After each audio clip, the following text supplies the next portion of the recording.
Hello, everyone. Happy Thursday. Welcome to our first monthly training. I am so excited to get these started. And thank you for being here, whether you're watching on the replay or I know some of you might be joining us as time goes on today. But I hope you're having a great week. I know that some of you are just getting off work. I'm on the West Coast, so right now it's just after school. I'm kind of struggling a little bit with the time, when to do these kinds of things because if I wait till 6 o'clock my time, then that's like 9 o'clock on the East Coast. So if you have a suggestion or if you know of times that work better for you, or if you'd prefer to do them on the weekend, let me know. Go ahead and leave a comment below and let me know what you are thinking about that and when you feel like you might be able to participate in terms of time. That might help me out and to be able to schedule these a little bit better. So again, I know that we are all just kind of getting this community started, and I am really appreciative of those that have been participating. I know some of you have been in the group and have been looking around. I can see that some of you are downloading the free resources, and that is awesome. But I really want to encourage you to participate through comments, through questions, and make this a community for ELA teachers that we can really support each other. Before we get started with our actual training, we're going to be talking about book talks today. I do want to just kind of go through the community a little bit, kind of give you some directions on things what you might be able to look at, some things you might take away, and some things that are new. So, so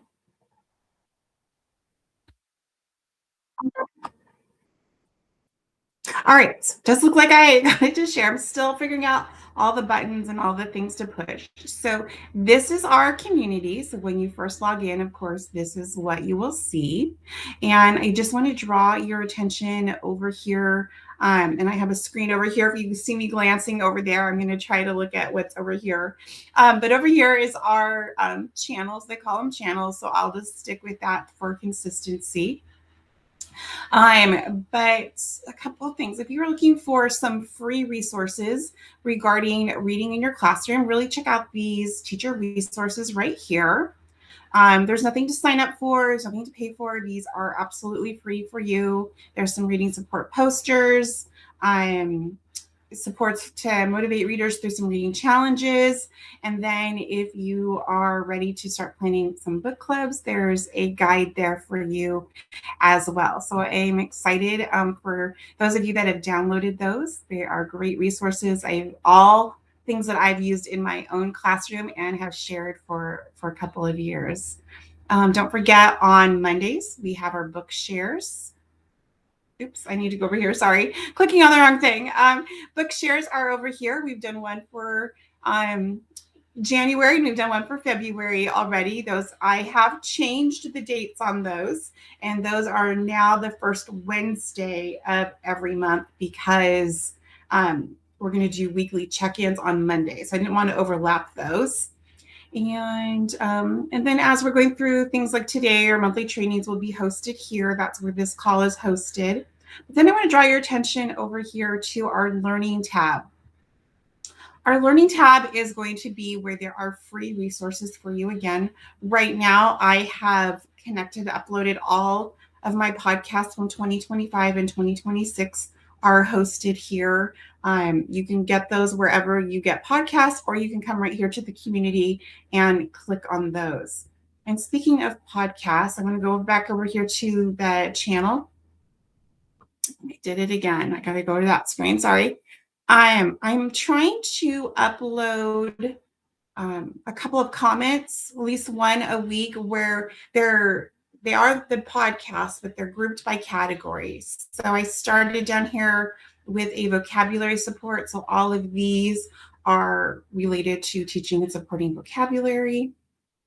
Then we have here building a reading community and creating a classroom that's book rich. And then this week I uploaded book clubs and book talks because that's the focus of our training today. So I just wanted to give you a heads up on that. In our learning tab, I'm still working on, I promised a little while ago that I would get that free course for you.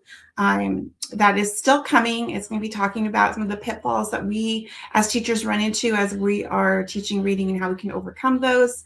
It's just a 3-module course. It will be absolutely free. My goal is to get that done and uploaded for you by the end of January, end of March. So hopefully by our next monthly training, that'll be ready for you. And the last thing before we get started today, I want to just draw your attention over here to events because, again, we're just getting everything set up and figuring out what this group is going to look like. And so this calendar is going to be really important for us to know when things are happening. So right now, and I feel like this is a good schedule for me. We are going to do like a 15-minute check-in every Monday, and that's going to be just a live Q&A. So if there'll be any announcements or any updates that are happening in the group, I'll announce those there. I'm going to do some Q&A, so either those Q&As will come from you guys, which I really want them to. So make sure you add your questions, or I have put together questions from different things that I've been part of, my email list, things that come in through the blog, even some things that come in through my students. Remember, I work with pre-service teachers and things that they are struggling with or things that they're asking help with. And I'd be like, oh, that'd be a good thing for us to discuss. So I put some questions in here, and this is where I'll start. But if you have questions, go ahead and post them. Let me show you where to post them. You're going to go over here to our Q&A, and right here, this is going to place. Hold on. Got a question, need some help? You can post your questions here, or you can even just post them on last week's Q&A. I'll go through and look at those, and I'll start with those before I go to our question jar. All right, let me stop sharing this and go ahead and close this out. And let me try to share one more time, get to our slides for today. I think that is working. Let me take a look here. All right, so it does look like it is working. So I'm going to go ahead and we're going to just talk a little bit about the value of book talks in the ELA classroom. And I won't always have slides, but I just thought for our first one, I wanted it to, I wanted it to look nice, and I wanted to, it's a little bit nerve-wracking to do these live, so I wanted something for myself. So hopefully it doesn't get in the way of our conversation. And if you are joining us live throughout this, go ahead and say hi in the comments and go ahead and add any comments or questions that you have. I'll be checking back and forth because I am on a different screen while we're doing these. But I would love for you to be part of the conversation so that it's not just me talking to you. All right. I do feel, since it is our first one, that I should introduce myself. I know there's lots of videos already in our group, but give me just a second here to introduce myself. My name is Carolyn Wall, and I have over 30 years of classroom experience and just recently left the classroom to work at a local university. And I have been loving this transition. I work with pre-service teachers, so those teachers that are just so excited to get into the classroom and to have their own classroom and to be the teacher and do all the things. And I love their energy, and I love their plans and their ingenuity. And it's been in a really amazing transition from the classroom to this new role that I have. But I have been teaching language arts for most of my career. I also have another group that I have in this same platform that's for social studies teachers. So I've taught language arts and social studies for over 30 years. Mostly at the middle school level, but I've also taught both language arts and social studies at the high school level during differing years, because the schools that I've worked at have either been K-12 or they've been 6-12. So I've had opportunities at the schools that I've worked at to do that. I'm really excited to get this group started and to share just the wealth of experiences that I've had throughout my career, but I really want to build this community so that teachers have real teachers who are in the classroom doing the work have a place to go to get the support that they need.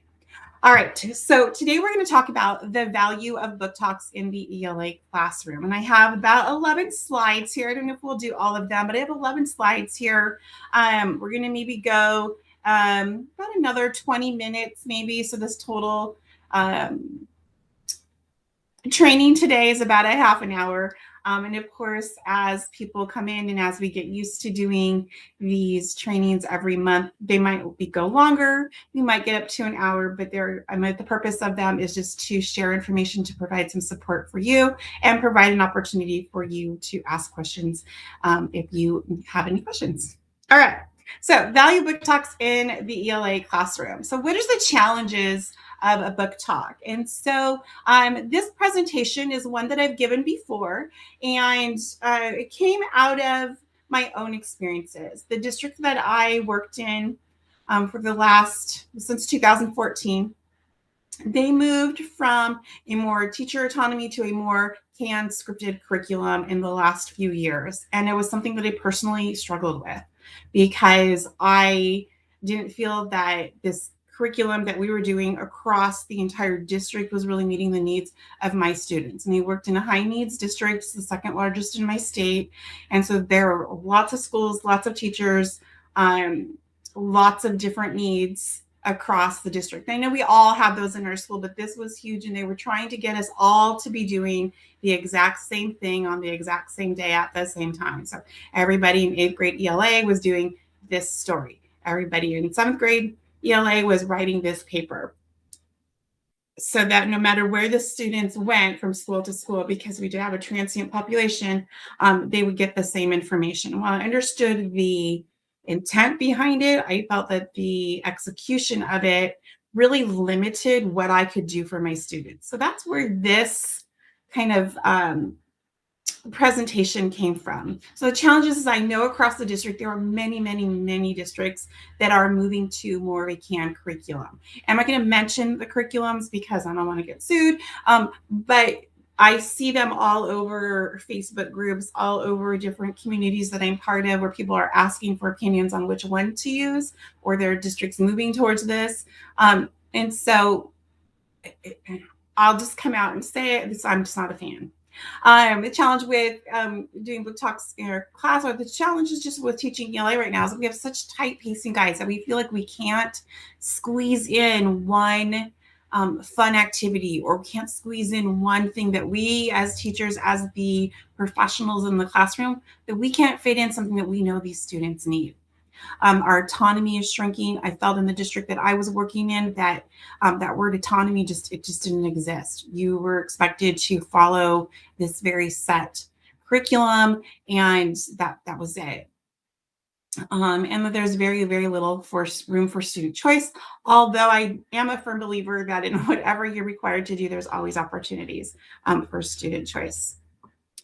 All right. As we get started here, I do want to just make sure that I'm still projecting as I move through the slides. Perfect. Okay.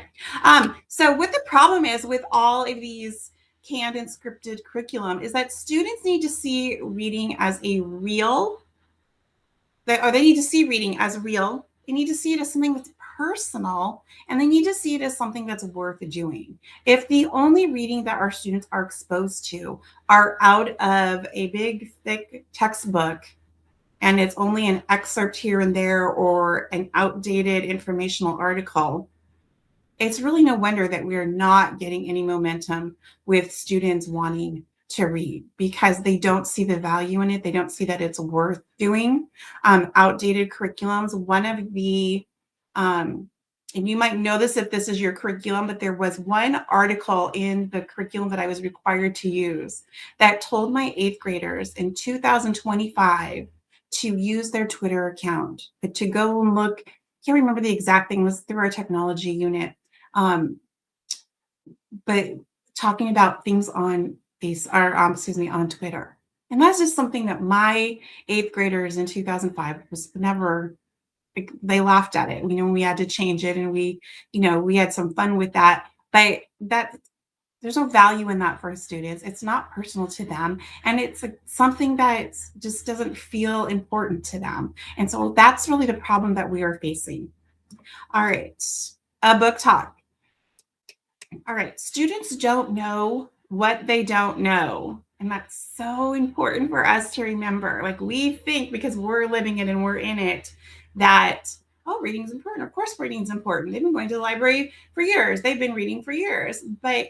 Um, but the reality is, if they're not self motivated to read, they don't know what's out there. They don't know what um, they don't know what the stories are. They don't know what they could be curious are with because they're not exposed to it.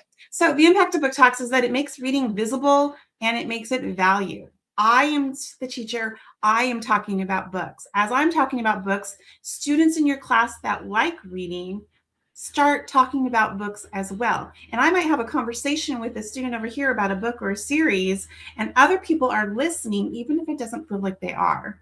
Book talks encourage curiosity and discovery. So as you're sharing about a book and you're building that excitement about it, you're building that curiosity about reading.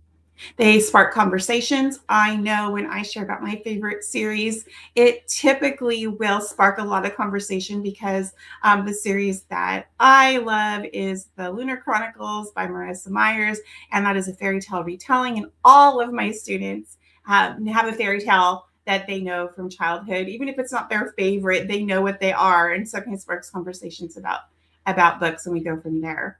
And when we talk about books and we allow those conversations to happen in our classroom, we build a shared classroom experience. We are creating a community of readers. And whether they're reading every day or not, that doesn't matter. You're creating a group of people who value reading. And the last comment here just is that teachers and students can present book talks, and we're going to talk about that in a couple slides here. All right, book talks can fit into any classroom. And so even when I was required to give up my autonomy and start implementing with fidelity the canned curriculum that my district gave to me, I still fit in book talks. The number of book talks I did and the number of days a week that I did them, that had to shift to fit into the expectations of my district with this new curriculum, but I never gave them up. Book talks can be quick. They can fit in at the beginning of class as you're trying to get your class settled in. They can fit if you're doing a transition. They can be used as your brain break. They can be used at the end of class if you have just a few minutes and you don't want to give the students free time. You can fit in a book talk there. They're very low pressure. There's no high stakes performance. It's simply just picking up a book and talking about it. Um, there's minimal prep, and I'm going to emphasize, especially if you're new to doing book talks or you're coming back to doing book talks, use what you already know. If you saw in our book shares in our community, the January one, there were 4 books that I shared. Two of them were historical fiction, but other than that, they weren't related. They were just 4 books that I really love, that they are like my go-to books.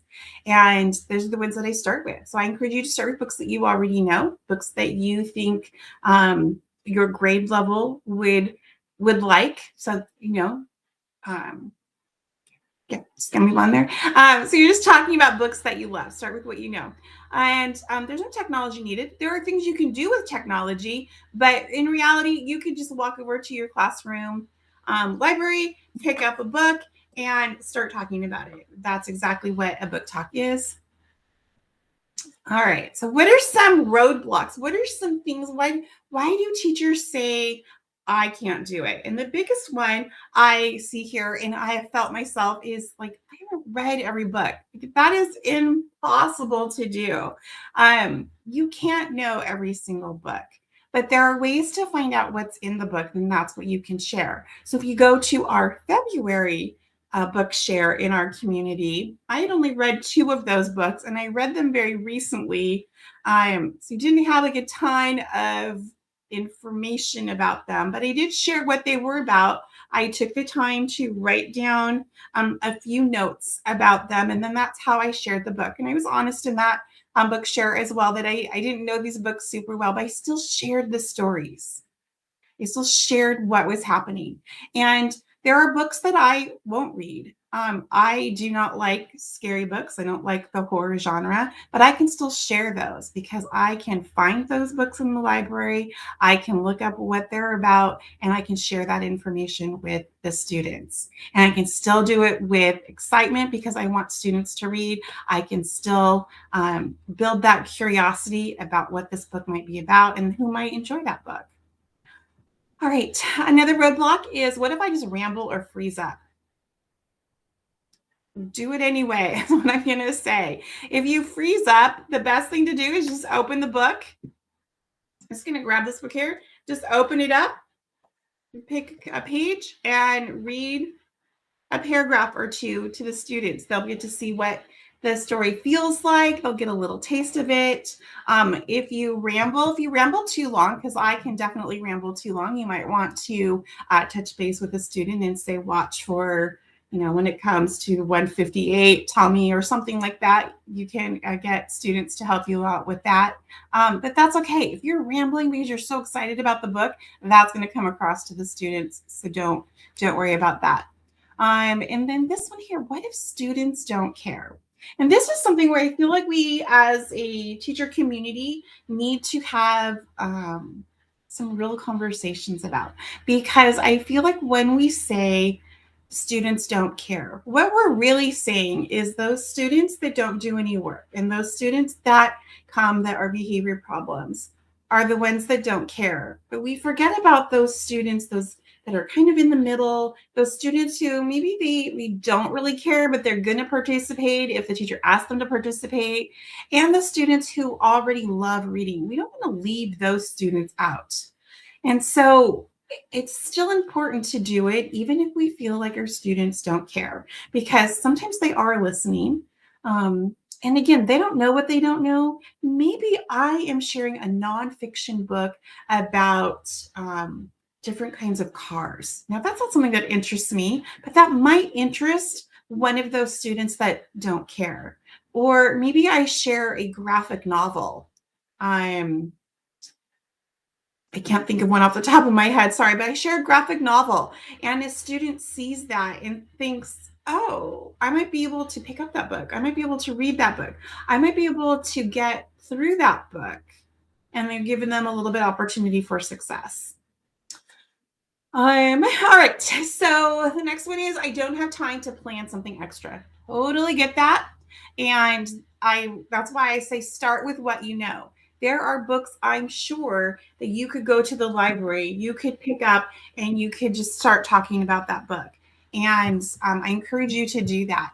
If I was in the classroom with those books that I did in January, that'd be 4 weeks worth of books. I would not be doing a book talk on all 4 books at one time.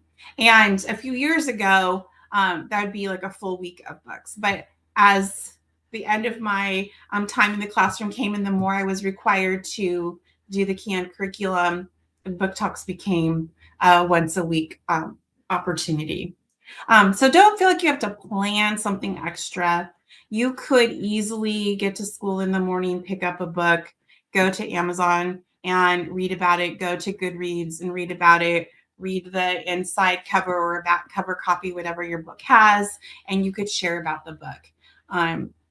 So even though I'm saying it might take you an extra 5 minutes, 5-10 minutes to do when we feel like we're already so pressed, that 5 or 10 minutes that you give to that for a book that you've not read can make the difference for a student. So I would encourage you to do that. And, don't do it every time, but again, use the books that you know and start there. And we will get into it in a couple of slides here, but have your students do it as well. Have your students talk about what they're reading. All right. The next one is I'm not sure how to fit it into the curriculum. Again, make it like your warm up, make it your closing for your activity, make it just like you've been writing, you're doing your big writing project and everybody just kind of needs to take a break. take a break, pencils down, and focus on a book. And then just real short little snippets here and there where students see that reading is valued, books are important, stories are important. Not looking for perfection. You're not looking to put on a show. You're just looking to share a story with a student. All right, so getting started with them. So we're going to talk about this in the next slide. We're going to talk about how to give, like, what kinds of things to include if you're not sure. But start with one book a week. I've seen lots of different things, again, out there in the communities and in the Facebook groups where they do like Taster Tuesday or Wonder Wednesday, and they talk about one specific book. Just start with one a week. Maybe you're going to start on Monday, and that's going to be like the first thing you do every Monday. And it kind of gets the ball rolling and focused for the week that students are going to be talking about reading. Use books you already know. I can't emphasize that enough. Start with what you already know. You don't have to go out and read a ton of books that you haven't read yet, but just start with what you know. And the books that I shared in that January book share, I've shared with my students every single year since I've read them. And they just never get old. They're amazing books, they're amazing stories, and I keep building that repertoire of the books that I know. Let the blurb do the work. Students, yes, students could come and they could read the inside cover copy for themselves, but a lot of them won't. So let the publishers and the authors put a lot of time and effort into explaining what the book's about. So even if that's all that you read to your students is, for your book talk, is just tell them what the book inside cover is, that's enough to build some curiosity for students. And they're like, that sounds like an interesting story. Okay. Some books have book trailers. Some of them aren't very good, so I definitely would preview those, but some of them are amazing, especially if it is a series. It will entice the students for the entire series. And again, if you are like fairy tale retellings, the Lunar Chronicles has a great book trailer. Remember that your focus is to build curiosity and to build that confidence. So if a student sees that you're reading, like this book here, the one I'm going to share with you, is a book of short stories. So this is from the Lunar Chronicles. I know, shocking. But this is stories of people within the series, and it's just a collection of short stories that is absolutely attainable for students. I have had so many students go through this series. One, because it's a fairy tale retelling, which I think is a great place to start with your reluctant readers. And two, because it's attainable. They don't have to read this entire book to get through a story. And so this is a great opportunity to build that curiosity. And many of them have gone on to read the entire series. All right, so what do we put in a book talk? So check our time. Oh, we're running out of time. All right, what do we put in a book talk? If you've never given a book talk before, I would just maybe take a snapshot, grab a picture, or come back to the replay and look at this. Because again, these are super quick. We're not looking for anything formal. We're not looking for a song and a dance and all of those things. You just want to keep it really short. Try to keep it consistent if you can, because once students know that, oh, every Monday my teacher is going to talk about books and I want to know what my teacher is going to be talking about, or Tuesday or Wednesday or whatever day that you pick. So a book talk should be short, 5 minutes or less. You could do a great book talk in 3 minutes as well. You want to hold the book in your hand, because if I just start talking about the Lunar Chronicles, you don't know what I'm talking about. You wouldn't identify it on the shelf. You wouldn't know which book it is. And so hold it in your hand, let them see the cover. If they want to look at it afterwards, hand it to them. But show the book to them. Flip through the pages. I can usually go like this, and part of that's just my nervousness when I'm talking about books, but part of it is just I want them to see that it's accessible. That's how they can see that it's a graphic novel, or they can see that it's a novel in verse, as well as they can start hearing about what the story is about. Hold on one second, please.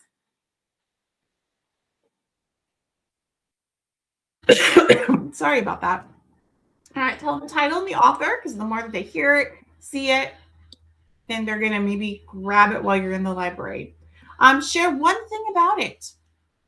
When I share about this series. The very first story in here is about a queen on the moon, and that automatically starts grabbing some people's attention because it's different. This is a fantasy series. I might share the conflict of this story, or sharing about another queen in the moon who wants to take over the earth. And like it starts to build that little bit of curiosity. You can make a personal connection to the story. And while obviously there's no queen on the moon here, but the personal connection is how much I love fairy tales and how much I love fairy tale retellings. And so I can talk about the genre itself.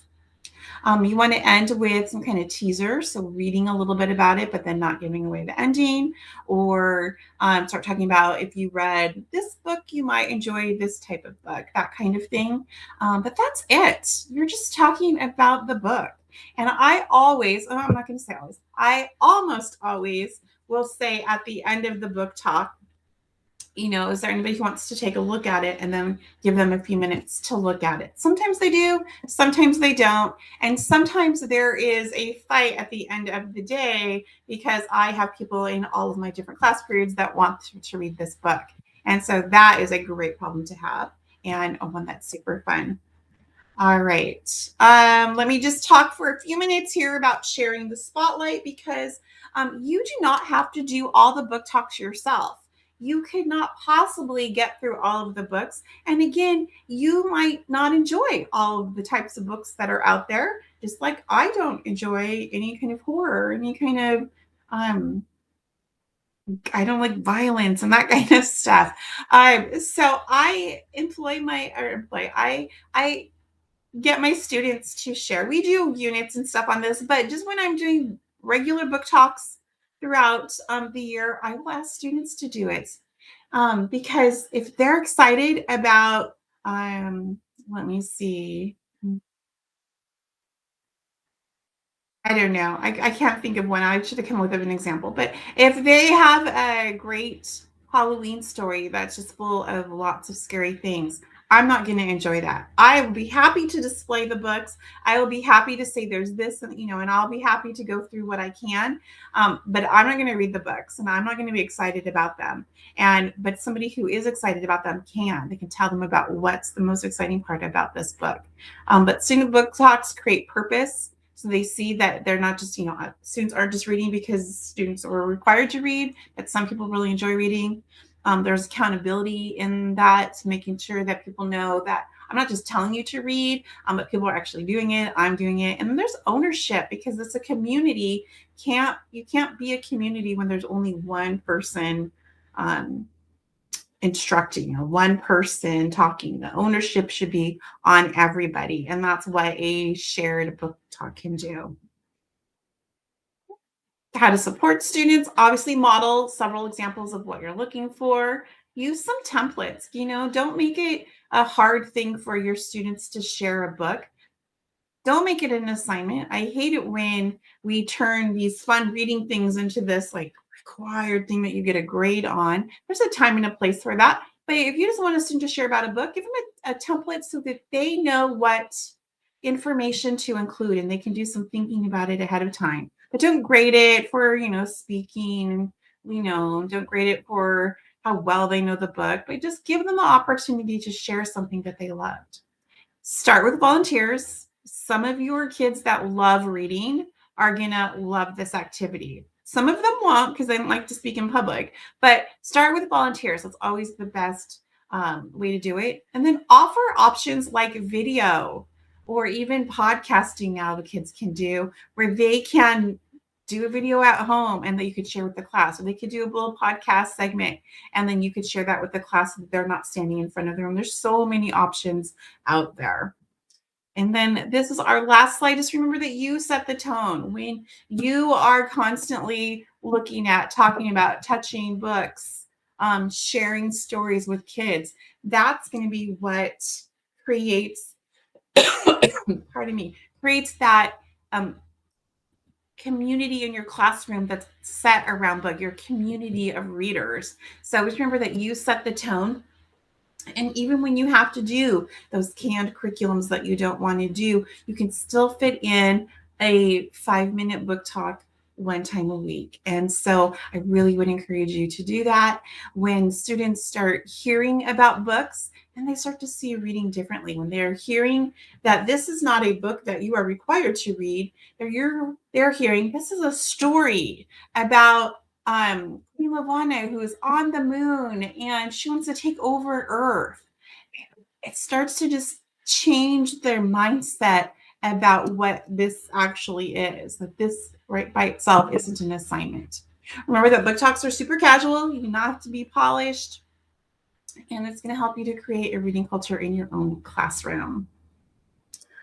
All right, let me stop sharing here and go back to this. So I hope that was helpful. I know that if you're a veteran teacher, you probably do book talks already, but just in a climate where so much transition to these canned and scripted curriculums, that the book talks are still important. Telling students about stories is still important. If we ever, as a society, hope to have our young people become adults who read, we have to show them that reading is something that's valuable and something that's fun. And that's something that we don't just do because our teachers required it of us.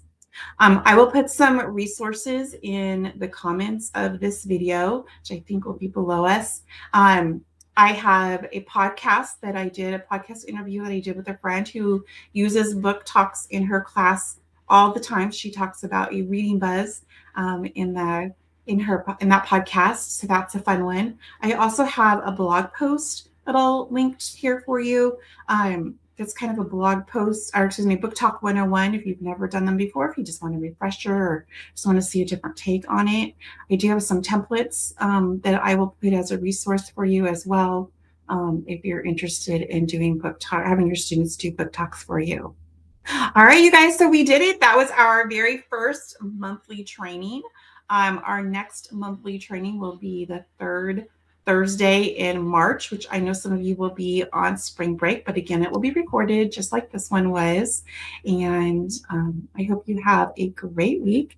Please join me on Monday when we do our quick check-in.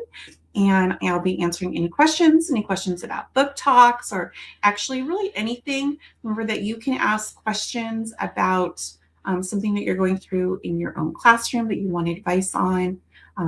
Please just know identifying information like names of students or names of schools. But if you have a situation that you want to get some support with, I really hope to build this community so that this can be a place where you feel valued and that you know that you're going to get the support that you need. All right, you guys, have a great weekend, and I will see you on Monday. Bye.